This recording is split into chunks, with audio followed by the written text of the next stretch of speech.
కొన్ని విషయాలలో ఎంతో కొంత డబ్బులు ఖర్చు పెడితే లేదా పోగొట్టుకుంటే నీకు అనుభవం వస్తది. అది నువ్వు తెచ్చుకుంటే వస్తది. నీకు చిన్నగా చెప్పాలంటే ఎవరికో ఒక వ్యక్తికి మీరు డబ్బులిచ్చారనుకుందాం.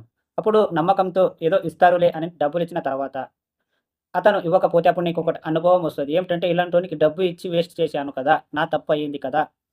అనిపిస్తదా? అనిపియదు. సో, ఒక వ్యక్తికి నువ్వు డబ్బులిచ్చిన తర్వాత అతను ఎలాంటోడో, మంచోడా, చెడ్డోడా అనేది నీకు అర్థమైపోయింది కదా! ఎంతో కొంత నువ్వు డబ్బులు పోగొట్టుకున్న దాకా నీకు అనుభవం రాదు. వస్తువు విషయంలో గావచ్చు, ఏ విషయంలో అయినా సరే, ఒక ఫ్రిడ్జ్ ఉందనుకుందాం. ఒక వైరు నీకు పెట్టడానికి కూడా రావదనుకో. ఏదో ఒకటి. ఒక వైర్ పెట్టడానికి రాలేదనుకో. మీకొక మెకానిక్ కావచ్చు. ఎవరికైనా అతను చేసేటప్పుడు నువ్వు జూసిన తర్వాత నీకనిపిస్తది. అరే! ఇదింత దానికి నేను ఇన్ని పైసలివ్వాలా? ఇది నేనే జేసుకుంటే అయిపోతది గదా! అని అనిపిస్తదా? అనిపియదా? సో, అది నీకు ఆ పని నీకు రాలేదు గాబట్టి, అతని ఆలోచన నీకు రాలేదు గాబట్టి, ఈ డబ్బుల విషయంలో కూడంగా నీకు అది ముందే నీకు తెలియలేదు గాబట్టి నీకు డబ్బులిచ్చేసావు. ఒక వ్యక్తి గుణాలు ఎప్పటికీ గుర్తుపట్టలేము. గుర్తుపట్టినా కూడా ఎంత మంచి వ్యక్తి అయినా సరే కొన్ని సందర్భాలలో మాట తప్పాల్సి వస్తది. అర్థమైందా?